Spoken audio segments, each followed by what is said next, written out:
오늘도 뉴스 보니까 참 사건들이 많았습니다. 고향을 찾았던 기성직들이 돌아오는 길에 11중 충돌 사고가 있었다, 이런 이야기도 있고, 인천에서는 60대 부부가 칼에 맞아 죽은 사건이 있었다, 이렇게 이야기합니다. 그런데 참 우리가 알아야 될 것들이 있죠.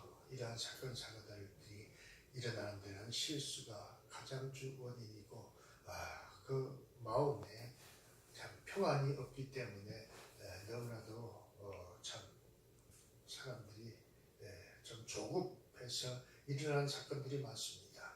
그런데 한 가지 또 사건이 있다고 그러는데, 저 포천 지역의 어느 공동묘지, 공원묘지가 이번 설날을 맞아서 성묘를 갔더니 차량 통행을 못하게 하고 다툼이 있었다, 이렇게 이야기합니다. 그 이유가 무엇이냐 했더니 원래 그 공원묘지에 주인이 있었는데, 주인이 공금을 횡령하고 이렇게 하다가 그 공원묘지를 다른 사람에게 넘겼다는 것입니다. 그런데 처음에 매장할 때에 그 사람들은 많은 돈을 지불하고 그 묘지에 가족을 안장을 했는데, 이제 그 새로운 주인이 뭐라고 얘기를 하느냐, 묘지 관리비를 더 내라, 그래가지고 차량 통행을 못하게 해가지고 신랑이가 벌어지고 아수라장이 됐다, 이렇게 이야기를 하고 있습니다. 아니, 원래 땅 주인에게 지불했으면 그것으로 끝난 것이지, 그리고 그 기간 내에 그들이 관리하는 것이 마땅한데 그것은 빼고 새로이 무슨 돈을 내라, 이렇게 이야기를 했다고 해서 다툼이 있었다, 이런 이야기를 하는 것을 봅니다. 참 이것은 있을 수 없는 일들인데, 세상은 이렇게 욕심 따라 자신들의 주장을 내세움으로 인해서 일이 참 힘들어지는 것을 보게 됩니다. 근데 우리가 오늘 이 8절의 말씀에 보게 되면, 우리가 살아도 주를 위하여 살고 죽어도 주를 위하여 죽나니 그러므로 사나 죽으나 우리가 주의 것이라.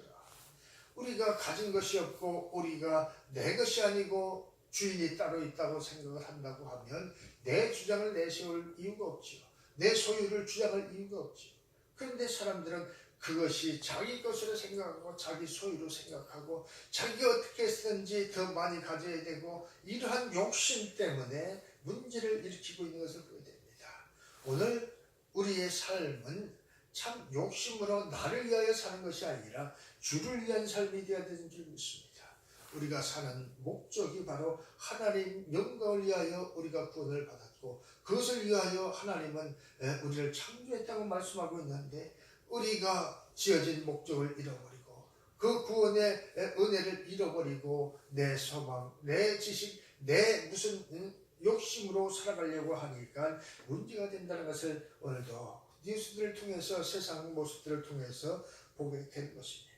오늘 우리는 주를 위한 삶을 살아가는 자들이 되시기를 주님의 이름으로 축복합니다. 그러면 만사 형통하게 됩니다. 만사 모든 것이 참 문제가 될 것이 없습니다. 요한복음 21장 19절에 보면 이 말씀을 하시면 베드로가 어떠한 죽음으로 하나님께 영광을 돌릴 것을 가리키시니라, 이 말씀을 하시고 베드로에게 이르시되 나를 따르라 하시니. 그렇습니다. 이 베드로에게 뭐라고 이야기를 합니까? 나를 따르라고 이야기를 합니다. 그리고 뭐라고 이야기를 합니까? 네가 나를 사랑하느냐? 그러면 내 양을 먹이라고 말하는 것이죠. 그리고 그 양을 먹이되 그가 죽을 때에는 순교하게 되어 있다 하는 것을 이야기를 하고 있습니다. 내가 십자가에 달려 죽듯이 너희들도 그 죽을 때에는 참 많은 고통이 따를 것이라고 이야기를 합니다. 그러나 너희들이 그 죽음을 각오하고 끝까지 인내하고 그 사명을 감당하게 되면 너희 아버지 천국께서 너희 영혼을 책임질 것이라고 말씀하고 있는 것입니다. 이 땅에 살아가는 동안에 가지고 있는 모든 것들은 다 헛된 것인데, 우리의 영혼만은 하나님의 소유이기 때문에 하나님께로 돌아가게 되어 있다는 것입니다. 우리가 이 세상 태어날 때에 가지고 온 것이 무엇이 있겠습니까? 붉어벗은 채 그냥 울음을 터뜨리고 어머니 태에서 나온 것밖에 더 있습니까? 그런데 우리가 갈 때에는 아무것도 가지도 못하는데 죽도록 그 재물을 얻으려고, 명예를 얻으려고, 권력을 얻으려고 아둥바둥 살아간다는 것입니다. 그것은 너희들의 세상 살아가는 방법일지는 모르지만 그것은 옳은 방법이 아니라고 하는 것입니다. 너희들이 살아가는 동안에 그것으로 만족하고 그것으로 무슨 기쁨을 누리고 잠깐 행복할지는 모르겠지만 영원한 행복이나 영혼을 책임져주는 그러한 재물들이 아니라고 말씀을 하고 있는 것입니다. 그것은 바로 잠깐 있다가 없어질 것이고 내게 있으면 좋고 없어도 그만인 것들인데 그것 때문에 목숨을 걸고 싸우는 사람들이 있다는 것입니다. 이 설날에 왜 칼부림을 하고 살인을 하고 그런 일들이 벌어지냐? 작은 것 때문에 그렇다고 하는 것입니다. 어느 부부가 싸움을 했다고 이야기합니다. 친정에 먼저 가자, 시댁에 먼저 가자, 그것 가지고 싸우다가 서로 칼부림을 하고 이혼을 하고 말았다고 이렇게 이야기를 하고 있습니다. 많은 사람들이 설명절에 즐거워하고 기뻐하는데 그 작은 것 때문에 싸우고 결국은 서로 이혼하고 헤어지는 그런 부끄러운 모습들을 보게 됩니다. 그것은 바로 욕심 때문이라고 하는 것입니다. 그것은 바로 자기 인생이 자기 것으로 착각하고 있다는 것입니다. 자기 육체가 자기 것으로 착각하고 있다는 것입니다. 육체가 자기 것일지는 모르지만 그 영혼은 하나님의 것이라고 하는 사실을 알아야 됩니다. 하나님을 기쁘게 하기 위하여 우리가 창조되었고 하나님을 기쁘게 하기 위하여 우리를 그 죽음에서 건져내셨다고 말씀을 하고 계시는 것입니다. 오늘 우리의 삶은 주를 위하여 살아가는 것이 마땅하고 그것이 하나님이 우리를 구원하신 목적이라고 하는 사실을 믿으시기를 주님의 이름으로 축복합니다. 사도행전 20장 24절에 나의 달려갈 길과 주 예수께 받은 사명 곧 하나님의 은혜의 복음 증거하는 일을 마치려 하면은 나의 사명을 조금 더 귀한 것으로 여기지 아니하노라. 사도 바울은 왜 그렇게 이야기를 하고 있습니까?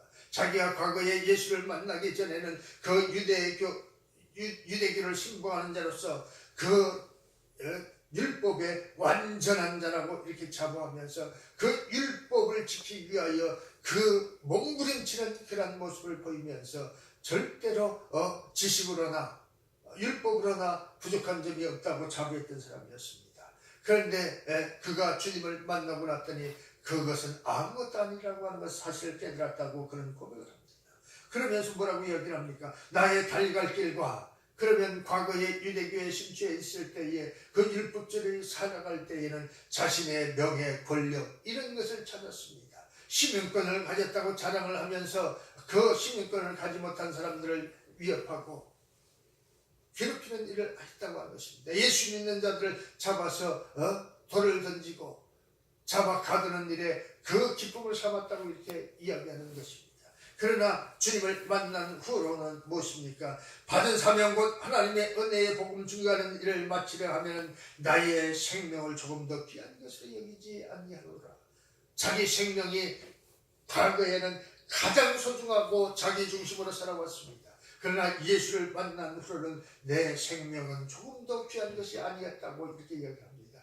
왜 그렇습니까? 하나님의 것이기 때문에 그렇습니다. 그래서 하나님께 기쁘게 하고 하나님을 기쁘게 하는 것이 자신의 사명이라고 이야기를 하고 있습니다. 그래서 사명을 감당하는데 죽음이 무슨 두려움이 있을 수가 있겠습니까?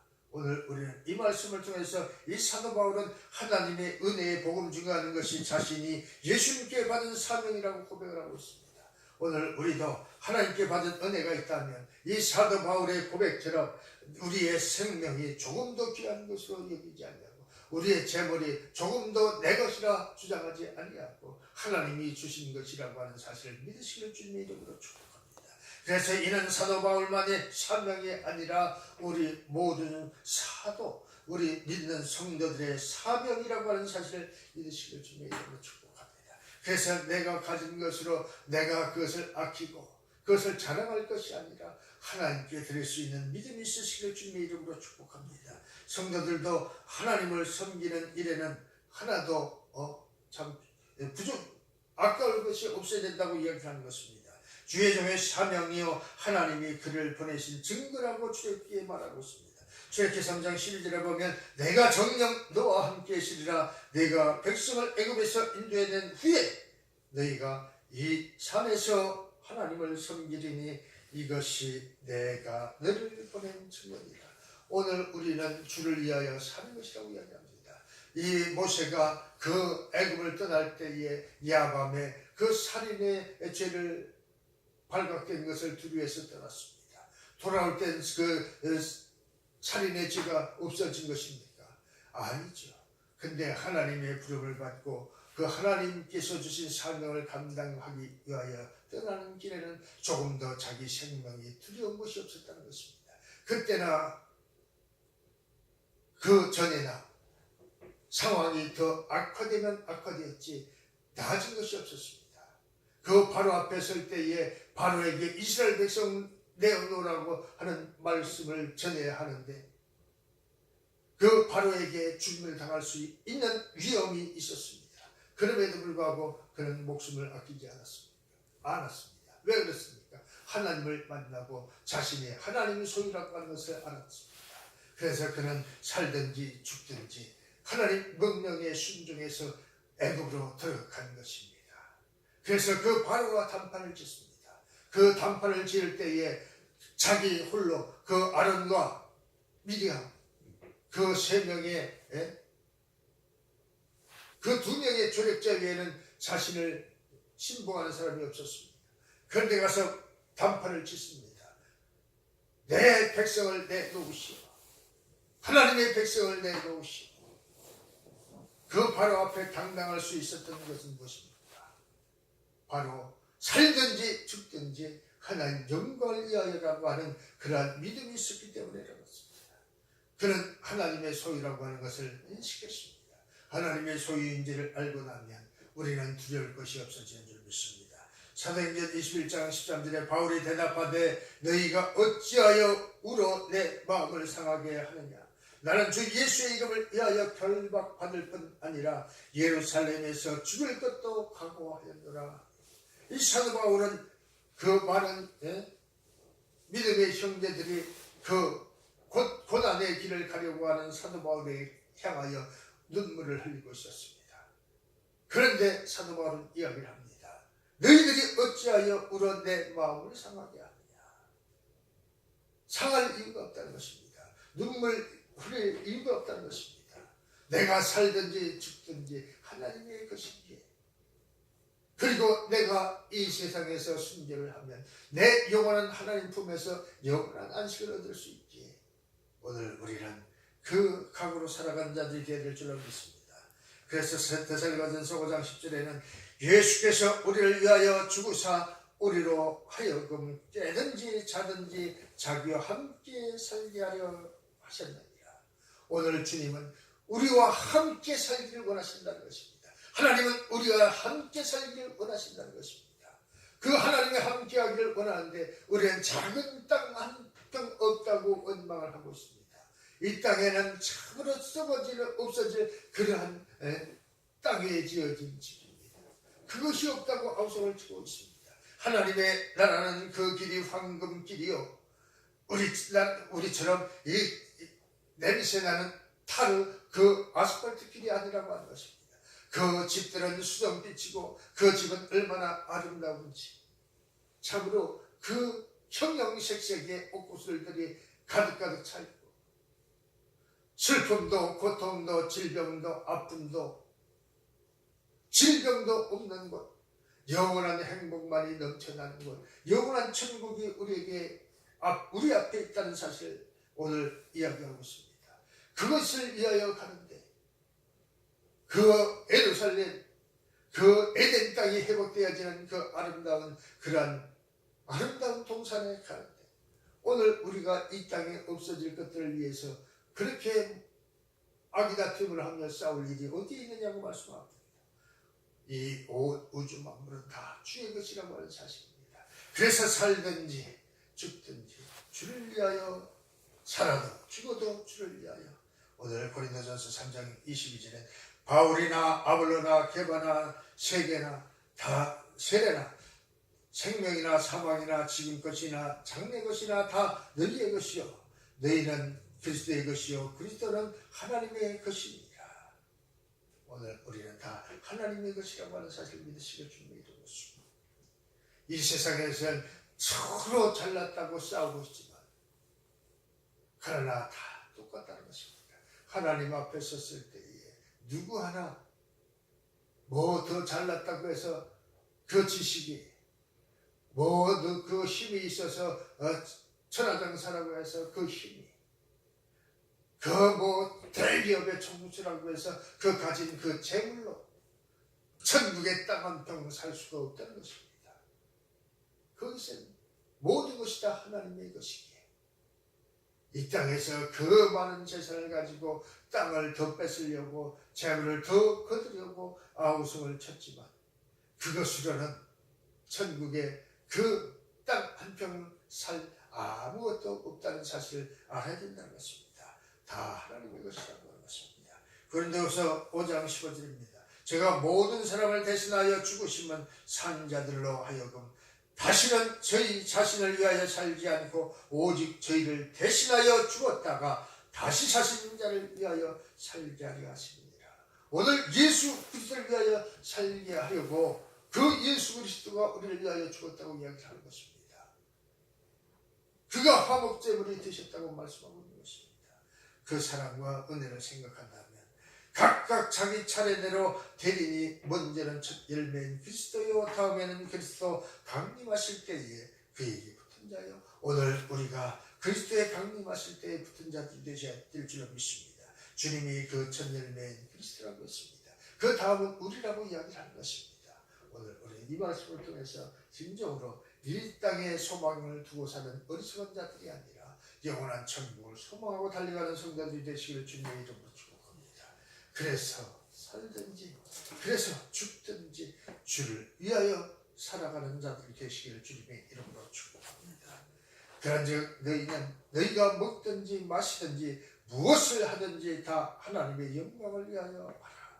오직 전과 같이 이제도 온전히 담대하여 살든지 죽든지 내 몸에서 그리스도가 존귀되게 하나니. 오늘 우리는 그리스도가 존귀한 것으로 만족하는 자들이 되시기를 주님의 이름으로 축복합니다.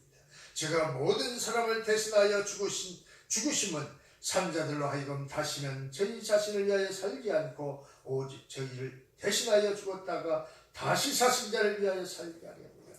오늘 우리를 살리신 목적은 다시 사신 예수를 위하여 살게 하리라고 말씀하고 있습니다. 오늘 우리는 그래서 주를 위하여 하나님을 위하여 사는 자들 되시기를 주님의 이름으로 축복합니다. 기도합니다. 좋으신 하나님 참 감사합니다.